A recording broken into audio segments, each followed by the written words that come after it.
పూర్తి ఎపిసోడ్ అని జీ5 లో ఉచితంగా చూడండి. యాప్ ని ఇప్పుడే డౌన్లోడ్ చేయండి. బాబాయ్ చెయ్యని తప్పును నెత్తిన వేసుకున్నప్పుడే అది నీకోసమేనని అనుమానం వచ్చిందిరా. కానీ రుజువు కావాలి కదా. చెప్పరా, ఎందుకు పని చేశావు?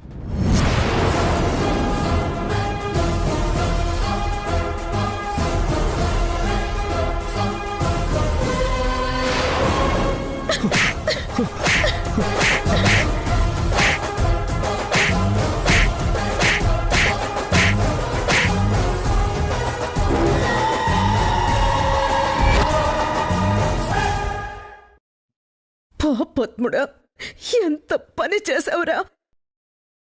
దేవుడ్లా మన మధ్య తిరిగే మనిషిని మంచం మీద పడేలా చేసావు కదరా. నీకేం అన్యాయం చేశారా ఆయన? కన్న బిడ్డలా చూసుకున్నందుకు నువ్విచ్చిన ప్రతిఫలం ఇదేనా?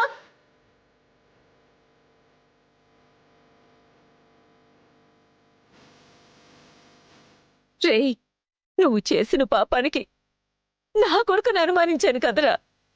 అయినా నీ పెదనాన్న నీకేం తక్కువ చేశాడురా? ఒకానొక సమయంలో తన కన్న కొడుకుని కాదని నీకే పట్టాభిషేకం చెయ్యాలనుకున్నాడు కదరా. అంత గొప్పోడురా నా కొడుకు. వాడికి గతి పట్టించడానికి నీకు మనసు ఎలా వచ్చిందిరా? ఏమని అడిగితే ఏం చెప్తాడు నాన్నమ్మా? ఇలాంటి నీచుడు ఒక్క క్షణం కూడా ఈ ఇంట్లో ఉండడానికి వీల్లేదు. తీసుకెళ్ళండి ఇన్స్పెక్టర్ గారు. కానిస్టేబుల్, బెడిలేయండి.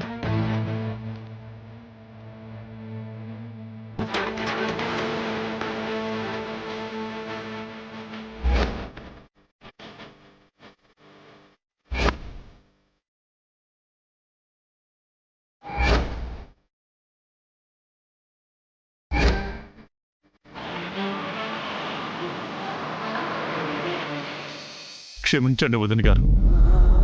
అలాంటి దుర్మార్గుని కానీ ఈ కుటుంబానికి తీరని అన్యాయం చేశాను.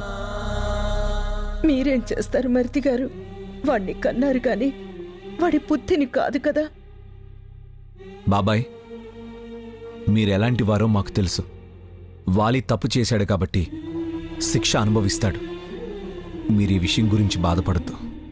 కరెక్ట్ మావయ్య గారు, అస్సలు బాధపడకూడదు. జరిగిందేదో జరిగిపోయింది, వెనక్కి తీసుకురాలేం కదా. దాని గురించి ఆలోచించి బాధపడి ఏం ప్రయోజనం?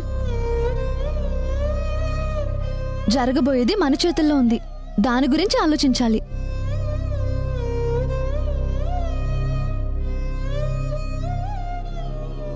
ఇదొకటి. ఇక్కడ జరిగే సిచ్యుయేషన్ ఏంటి, ఇది మాట్లాడేదేంటి? అత్తయ్య గారు, మావయ్య గారి గురించి మీరేం కంగారు పడాల్సిన పనిలేదు. ఆయన కోలుకుంటారు, మనతో మాట్లాడతారు. ఆయన ఇంట్లో చెడు బయటికి పోయింది. రేపటి నుంచి వ్రతం చేయబోతున్నాం. పండగ చేసుకోవాలి, కానీ బాధలో ఉంటే ఏం బాగుంటుంది?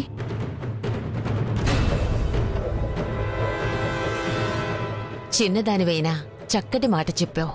పొద్దున్నే వ్రతం, ఇక ఈ ఇంట్లో బాధ అనేదే ఉండకూడదు, అంతా సంతోషమే ఉండాలి.